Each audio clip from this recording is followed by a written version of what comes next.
السلام عليكم البنات ومرحبا بكم معايا من جديد في فيديو جديد على قناتي مطبخ كريمه المراكشيه.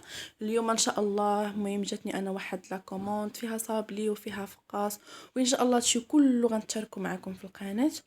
وقلت علاش لا ما نتشاركش مع البنات الطريقه ديال الفقاص، وهاد الطريقه الصراحه معتمده عندي وكنقطعو في نهارو، يعني ما كنخليه لا يبات لا حتى شي حاجه. وكيف ما كتشوفوا ما كاينش نهائيا حتى شي تهرس، يعني والو كيشيط ليا حتى شي حاجه من الفقاص. فقاص ناجح مليون في المية، كيجي صراحه مسوس وكيجي رائع بزاف. وان شاء الله كنتمنى البنات هاد الفيديو ينال الاعجاب ديالكم وتجربوه، راه ناجح مليون في المية. وكنأكدها لكم اللهم لك الحمد، ما عمرو ما حشمني مع الكليان ديالي، كيجي واحد المذاق مغاير بواحد جوج مكونات راني شاركتهم معكم في القناه في الفيديوهات اللي دازو ديال الفقاص. المهم البنات شوفوا معايا الطريقه والمقادير، فرجه ممتعه. وبالنسبه للمقادير البنات، عندي هنا 8 ديال البيضات، وعندي هنايا واحد الكاس ديال اللوز، ونص كاس ديال الزبيب فزقتهم ليله قبل، عندي 2 كيسان ديال الزيت، 2 كيسان ديال سنيده، وواحد كاس ديال الحليب ما عامرش، عندي واحد 2 معالق ديال الزنجلان، عندي هنايا واحد القشره ديال الحامضه كتجيه واحد اللذه رائعه، معلقه صغيره ديال القرفه ومعلقه ديال السكينجبير، عندي 2 ديال الخمارات وكيلو ديال الدقيق. غادي نشوف واش غيهزوا ليا كامل اولا غادي نزيد.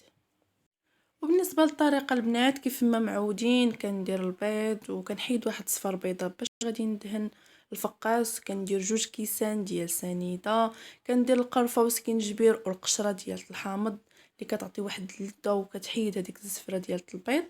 غادي ندير دوك 2 معالق ديال الزنجلان، كاس ديال الحليب، غندير 2 كيسان ديال الزيت. بالنسبه للحليب البنات غير جربوه في الفقاص راه كيجي رائع بزاف. كنخلط هذوك المكونات كلهم كيف ما كتشوفوا معايا، واحد القريصه صغيره ديال الملحه، وغادي نزيد اللوز والزبيب. المهم الزبيب كيبقى اختياري، تقدروا ديروا غير اللوز. اللوز فزقوه الليله قبل، المهم انا فزقته الليله قبل. من بعد غادي نزيد 2 ديال الخمارات، وغادي نبدا نزيد في الدقيق. بالنسبه للدقيق البنات انا هزت ليا كيلو وربع ديال الدقيق، وهاد المكونات عطاوني 2 كيلو ديال الفقاص. بعد ما تجمع ليا العجين ديال الفقاص وحصلت على واحد العجين اللي قابط راسو، ما يكونش مرخوف بزاف. الا كان العجين مرخوف بزاف فاش كيطفيو على الفقاص راه كيعاود يهبط وكيجيكم قاصح وحالته. المهم غادي نقطعو على 6 ولا 7 ديال الكويرات على حسب الحجم اللي بغيتو، واش يكون البودان كبار اولا صغار. كنبقى نحربلهم على هاد الطريقه هذه، وفي نفس الوقت كنحط في الطاوه. بالنسبه كيف ما قلت لكم الحجم ديال البودان نتوما كتحكموا فيه، استفتهم في الطاوه على هاد الطريقه هذه. وغادي ناخذ واحد الكيغدو وغادي نثقبهم مزيان من جميع الجوانب.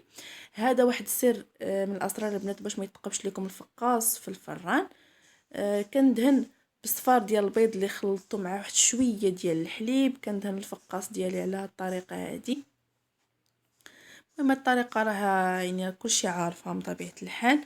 كناخذ هاد الرقائق ديال الخبز وكندردر غير هكا. المهم هادي كتبقى شي حاجه اختياريه، تقدروا دوزو غير بالفورشيط اولا تخلوه غير هكاك ماشي مشكل. في هاد الوقيته البنات الفران راه ما كيكونش سخون، ما تشعلوش الفران كتدخلوا ليه الفقاص وهو بارد، كتشعلوه كتخليوه منقوص بزاف بحال غطيبوا الكيكه اولا كتر. والباب ضروري يبقى مبسم باش ما يطرطقش لكم الفقاص في الفران. المهم انا غتشوفوا معايا الطريقه فاش دخلته الفران. كيف ما كتشوفوا معايا العافيه مهيله البنات بزاف. عاد دخلت انا الطاوه، كنحطها عادي، كنسد الفران وكنخليه غير واحد شويه كيف ما كتشوفوا معايا جهه صباع بحال هكاك كيبقى مبسم. باش تاكدوا بلي الفقاص راه طاب بعد ما خليته طاب مزيان، يعني كنحط عليه يديا كنقيسو عادي كنلقاه قاصح وقابط راسو. صافي غادي نهبطو واحد شويه لتحت غير باش يشد راسو، باش يقبط راسو من الفوق. المهم كنحط عليه يديا عادي كيف ما كتشوفوا معايا. شاركت معكم جميع الاسرار باش كنخدم الفقاص البنات في هذا الفيديو. كناخذ واحد المنديل وكنغسلو مزيان وكنعصرو مزيان، يعني حاولوا انكم تعصروه مزيان، وغادي نغطيه وغادي نخليه غير هكاك في الفران. بعد ما غطيته البنات خليته تقريبا بالحساب ساعه ونص، خليته ساعه ونص مع دابا الجو بارد دغيا برد، يعني ما خداش ليا الوقت بزاف. هذيك الساعه بعد ما برد جبدته وكنقطع عادي كيف ما كتشوفوا معايا، ما كنعوجش يديا، كنمشيو بتقطيعه عاديه وما كنرققش الفقاس، وما تغلظوش من طبيعه الحال، يكون واحد الحجم متساوي، يكون واحد التقطيعه اللي تكون متوسطه باش كيجيكم الفقاس مقابط راسو، باش الا طيبتوه ما يطلعوش ليه هذوك الجناب وكيبقى كله عوج.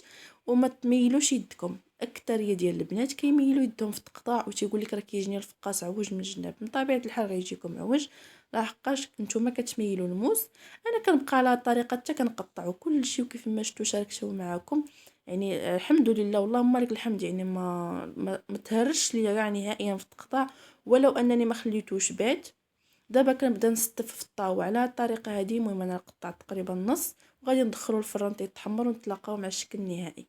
وهذا هو الشكل النهائي البنات. كيف ما كتشوفوا معايا الطياب عادي كنديرو في الطاوه كنصبقوا في الفران الفوق عاد كنهبطوا لتحت، يعني الطياب عادي. الوين نتوما كتبقاو يعني الاختيار ديالكم، اما تحمروا بزاف اولا تخلوا غير لون متوسط. كيف ما كتشوفوا معايا ما كيديفورماش ليه الشكل ديالو، ما كيطلعوش ليه جناب. فقاس ناجح مليون في المية. بالنسبه للثمن كندفعو ب75 درهم. كنتمنى البنات هذا الفيديو ينال الاعجاب ديالكم، ان شاء الله نتلاقاو مع فيديو جديد وطريقه جديده. خليتكم على خير، في امان الله، مع السلامه.